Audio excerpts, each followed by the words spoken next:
नमस्कार प्यारे साथियों, मैं वर्षा आप सभी का स्वागत करती हूँ आपके अपने प्यारे परिवार टीचिंग बाय रोजगार विद अंकित पर। तो प्यारे साथियों, आप लोगों की जो एनवीएस की वैकेंसी है वो आपकी चल रही थी।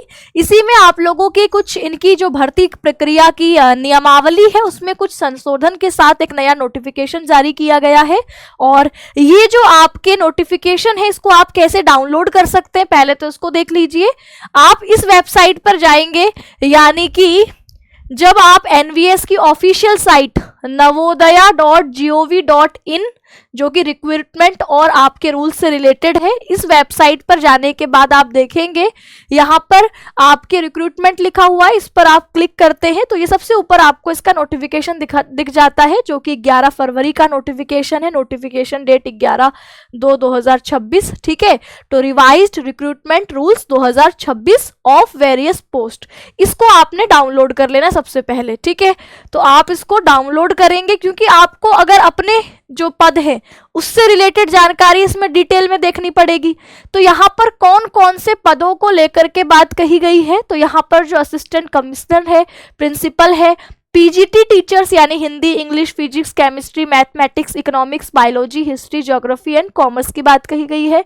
पोस्ट ग्रेजुएट टीचर जो कंप्यूटर साइंस के हैं उनके लिए यहाँ पर आपकी जो है नोटिफिकेशन में कुछ चीज़ें चेंज की हैं। पोस्ट ग्रेजुएट टीचर जो कि आपके फिजिकल एजुकेशन होंगे, या आपके पीजीटी टीचर जो मॉडर्न इंडियन लैंग्वेजेस के होंगे, टीजीटी टीचर जो कि Hindi, English, mathematics, science, social studies और थर्ड लैंग्वेज के होंगे, टीजीटी टीचर जो कंप्यूटर साइंस के होंगे, टीजीटी जो आर्ट होंगे, टीजीटी जो फिजिकल एजुकेशन होंगे, टीजीटी जो आपके म्यूजिक होंगे, टीजीटी जो लाइब्रेरी होंगे, टीजीटी जो स्पेशल एजुकेटर होंगे, या जेएसए आपके होंगे। तो इन पदों को लेकर के कुछ यह आपकी जानकारी इस रिवाइज्ड नोटिफिकेशन में जारी की गई है। इसमें आप देखेंगे तो सबसे पहले जो आपकी असिस्टेंट कमिश्नर की पोस्ट है, इसके बारे में आप लोगों को, अच्छा दूसरी बात, अभी आप इसको यहाँ तो समझेंगे ही, ये जो आपका नोटिफिकेशन है इसमें जो भी रूल्स दिए हैं वो आपके इसके बाद जो भी वैकेंसी आती है उसमें अप्लाई होंगे। जो पहले की वैकेंसी चल रही है वो तो आपकी वैसे ही वो उसी रूल्स एंड रेगुलेशंस के साथ रहेंगी। तो इसमें जो आपके इस नोटिफिकेशन के हिसाब से जो भी नियमावली दी है वो अब तत्काल प्रभाव से लागू होंगी, यानी इसके बाद जो भी भर्तियां इसमें इन पदों पर होगी वो इसी एलिजिबिलिटी क्राइटेरिया के साथ, इन्हीं शर्तों के साथ होगी। ये आपको ध्यान रखना है, ठीक है। तो यहाँ पर सबसे पहले असिस्टेंट कमिश्नर का है, इसमें लेवल 12 की बात कही गई है और अधिकतम आयु इसमें 50 साल रखी गई है। इसके साथ योग्यता क्या बताई गई है कि आपको 50% डिग्री के साथ यहाँ पर आपके पास मास्टर डिग्री हो, बीएड कर रखा हो आपने, और इसमें आपको प्रिंसिपल के रूप में कार्य अनुभव लगभग 3 सालों का आपको होना चाहिए। और यहाँ पर भर्ती कैसे होगी ये भी बता रखा है। भर्ती के लिए इन्होंने क्या बताया है कि 50% पदोन्नति, यानी जितनी भी वैकेंट सीट होंगी उसमें 50% जो है वो आपके प्रमोशन के बेस पर फुलफिल की जाएंगी वो वैकेंसी।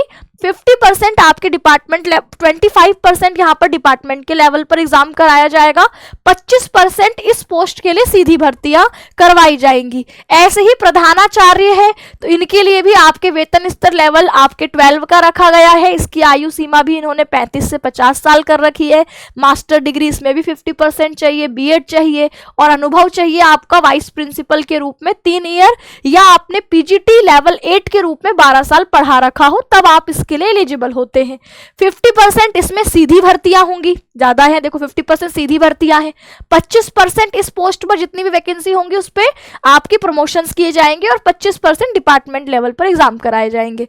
ऐसे ही पीजीटी आपके, अगर आप हिंदी, अंग्रेजी, भौतिकी, रसायन विज्ञान, गणित, अर्थशास्त्र, जीव विज्ञान, इतिहास, भूगोल, वाणिज्य विषय से अगर आप पीजीटी के लिए अप्लाई करते हैं तो वहां वेतन स्तर लेवल 8, अधिकतम आयु 40 ईयर्स रखी गई है। इस विषय में आपके पास एमए की डिग्री हो, वो भी 50% मार्क्स के साथ, और बीएड यहाँ पर अनिवार्य है।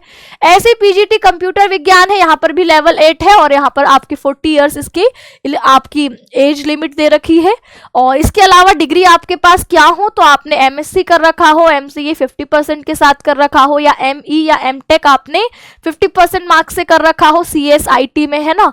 और आपका बीएड वांछनीय है लेकिन पदोन्नति के लिए अनिवार्य नहीं है। इसमें भी 75% 50% सीधी भर्तियां होंगी, 25% यहाँ पर डिपार्टमेंट लेवल के अंदर वो एग्जाम करा के भर ली जाएंगी। ऐसे शारीरिक शिक्षा फिजिकल एजुकेशन में आपकी जो MP एड आपकी जो है मास्टर्स इन फिजिकल एजुकेशन ये डिग्री आपके पास हो, 50% इसमें मार्क्स हो। इसके अलावा आपने अगर आधुनिक भारतीय भाषा के आप टीचर बनना चाहते हो तो यहाँ पर भी आपसे संबंधित भाषा में आपकी मास्टर डिग्री हो, 50% के साथ B.Ed आपने कर रखा हो।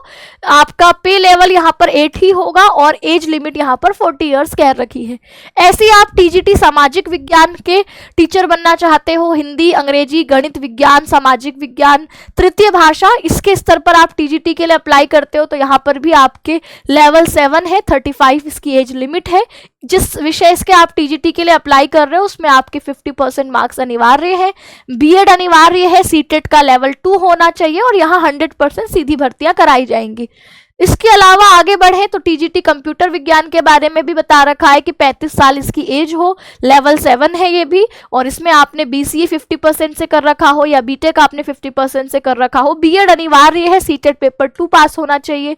TGT फिजिकल एजुकेशन में भी आपका यही है कि आपने बैचलर इन फिजिकल एजुकेशन कर रखा हो 50% मार्क्स के साथ, आपके यहाँ पर 50% मार्क्स हो, और इसके अलावा आपका वांछनीय यह है कि राज्य या राष्ट्रीय स्तर पर खेल प्रतिनिधित्व आपने किया हो।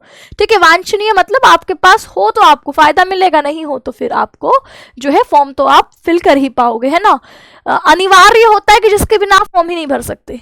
अब TGT पुस्तकालय अध्यक्ष के लिए आपके यहाँ पर दे रखा है कि लाइब्रेरी साइंस में आपने जो है वो डिग्री कर रखी हो और यहाँ पर 50% मार्क्स हो, या ग्रेजुएशन में आपकी plus degree in library science हो तो वहाँ पर भी आपके जो है 50% मार्क्स चाहिए। कंप्यूटर का ज्ञान यहाँ पर वांछनीय है। ऐसे ही GSA का भी बता रखा है कि यहाँ पर भी भैया अधिकतम आयु 27 ईयर्स है, 12वीं पास हो। टाइपिंग स्पीड यहाँ पर इस बार बढ़ा दी है। इंग्लिश में देखो यहाँ पर 35 वर्ड पर मिनट कर दिया है, हिंदी में भी 30 वर्ड पर मिनट कर दिया है, तो ये थोड़ी सी आपकी स्पीड यहाँ पर बढ़ा रखी है। तो आपको अपने हिसाब से यहाँ पर देख लेना है कि आप किस पद के लिए यहाँ पर एलिजिबल होते हैं, उस हिसाब से उसकी एलिजिबिलिटी को आप इस नोटिफिकेशन में देख सकते हैं। मैंने आपको शुरुआत में ही बताया कि आपको नोटिफिकेशन डाउनलोड कैसे करना है।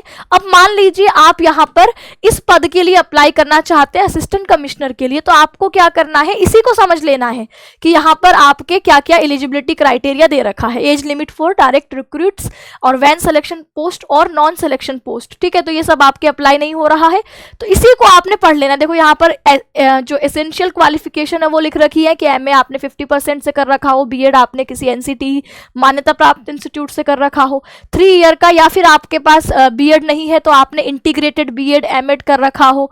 ठीक है, आपको एक्सपीरियंस हो working as principal in the pay level of 12 for at least 3 years, 3 साल तक आपको ये एज अ प्रिंसिपल जो है लेवल 12 पर कार्य करने का अनुभव हो। नॉलेज हो आपकी कंप्यूटर एप्लीकेशंस की, डिजायरेबल फिर नीचे लिख रखी है। ऐसे ही यहाँ पर पोस्ट वाइज सबका दे रखा है, तो आपको अपने स्तर पर जो भी आप TGT के लिए एलिजिबल होते हैं, PGT के लिए होते हैं, तो उसी को आपने पढ़ लेना है। प्रिंसिपल के लिए यहाँ पर दे रखी है सारी जो आपकी इसमें एलिजिबिलिटी क्राइटेरिया है ना। तो अपने स्तर पर TGT है, आप TGT सोशल साइंस के लिए आप करना चाहते हैं तो आप यहाँ पर पर्टिकुलर उसी जगह पर जाकर के अपने देख सकते हैं कि भैया मैं इसमें एलिजिबल हूँ कि नहीं। PGT के लिए आपको मैंने बता ही दिया है कि यहाँ पर 40 साल इसकी एज रखी गई है, मैक्सिमम 40 साल तो हो ही। फिर आपके यहाँ पर PGT अगर इंग्लिश के टीचर बनना चाहते हो तो इंग्लिश में आपकी मास्टर डिग्री हो, हिंदी में बनना चाहते हो तो हिंदी में मास्टर डिग्री हो।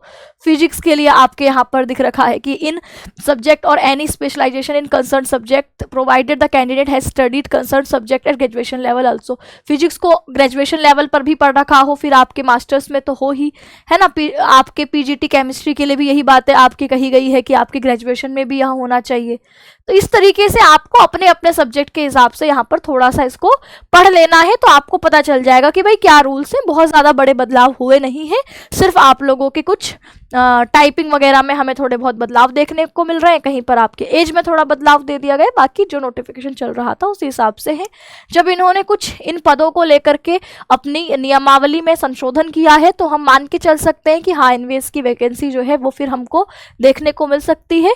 तो आप लोग जहाँ भी वैकेंसी आ रही है उस पर नज़र बनाए रखें और जो भी एग्ज़ाम पैटर्न है उसी हिसाब से अपनी तैयारी जारी रखें। ठीक है, चलिए तो आज के सेशन को हम यहीं एंड करते हैं। इसी तरीके की महत्वपूर्ण जानकारी के लिए आप टीचिंग बाय रोजगार विद अंकित को सब्सक्राइब कर सकते हैं। नमस्कार।